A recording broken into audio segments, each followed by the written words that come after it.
Well, Mary, this is how I plant tomatoes. First of all, I like to find a spot. This maybe wouldn't be ideal, but with the rains and the like, I thought it would be safer than out in the garden. So, first of all, I look for a lot of sun. I want the tomatoes like a great deal of sun and the like, and I also tend to plant them fairly deep so that a tomato, like quite a few plants, will go ahead and set roots from various levels on that stem that's buried.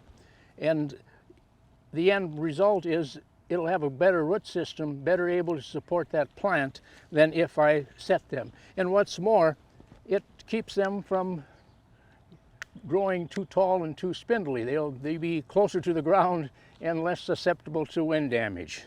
So here we go. We can take this plant here and notice the cup.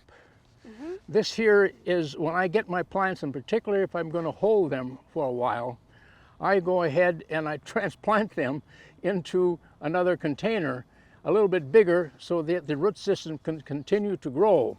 And I also go ahead and I color code the tomato, so I happen to know that this red spot, this means this is a Juliet.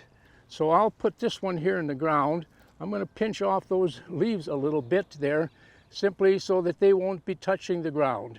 And what's more, hopefully, this will come out of the cup here, and you can see how well the plant has been sending out its roots rather than that tiny little compartment is now. This plant will, so to speak, take off a running, hopefully, and grow quickly. What I also do if I'm planting a row, I get the whole row ready.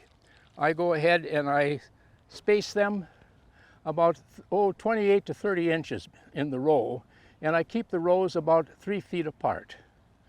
And that to me gives them enough room for circulation, and supposedly it helps to control the blights, the early blight of tomatoes, which is, I think, the biggest pest which we deal with here, particularly if you've been gardening for years and years the same plot. There, now we'll put you down in here, and then I'll go ahead, and there's something else I do, Mary. It's all designed to kind of give them a running start. This is some finely divided, it's potting soil, basically.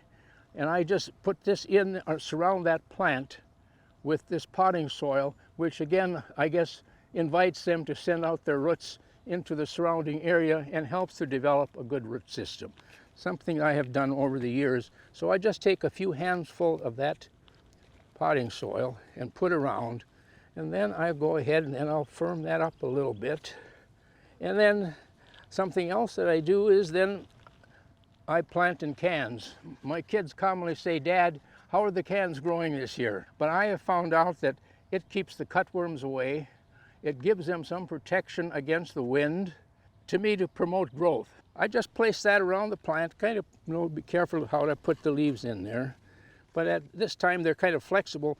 And then I just go ahead and I'll scrape a little this here to keep that can in place. And then something else that I do, because one of the big enemies, of course, of our tomato is the blights. And the spores live in the ground, and they splash up when the rains, they'll splash up and get these lower leaves. And so to kind of help to reduce that, I go ahead and I take these wood chips.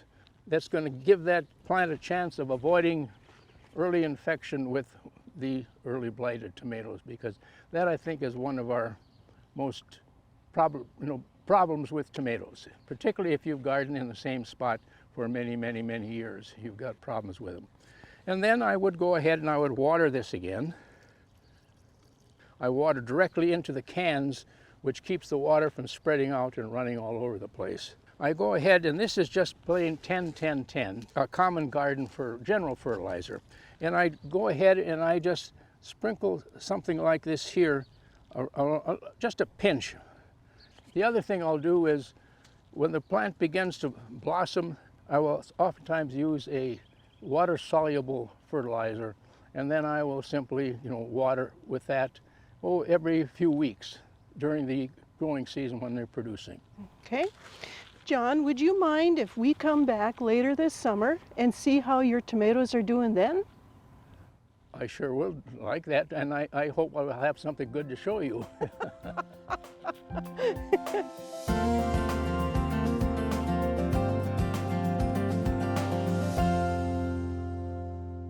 John, it's 2 months later when you showed us how to plant correctly.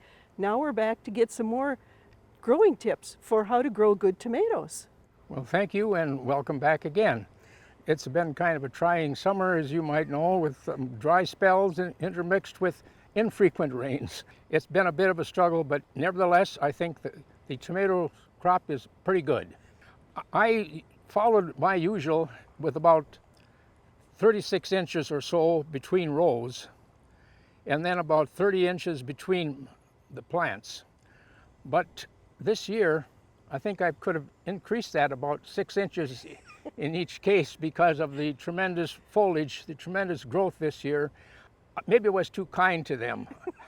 Between the fertilizer, the side dressing that I used, and also the watering during the dry season, they got a little bit leggy and they've got a little bit tangled. It's a little bit hard to get in between to pick and a little bit hard, but it really won't hurt the tomato plant, I don't think, if I have to push a little bit aside to get in between as I start picking. But When do you add your stakes on the tomatoes? it goes by size. When they get about big enough that it's going to be a problem if I don't get them on there, that's when they get on. So Which do you prefer to use?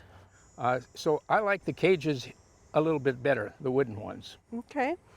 Then, how often do you water now in the summertime? Like you said, it was dry this year. When it was during the hottest part of the year, I watered every week. And usually what I do is I'll come out when I think maybe they should be watered. You got to watch the plant first of all to see if it's telling you that I should be watered. But I scrape away some of the leaves and just feel the soil. And if it's, feels kind of scratch a little bit and it's moist, I figure, well, that's pretty good. And if it's getting kind of dry, then I say it's time to water. It depends a lot upon the wind velocity and, of course, then the temperature. I think the best time to water perhaps is in the morning. That way the plant, if you get water onto the leaves, they'll have a time to dry off, and it kind of inhibits the growth of the various leaf spot diseases, the early blight and the like, which are a problem, I think, in our area, particularly if you've gardened in the same garden space for year after year as I have for over 50 years.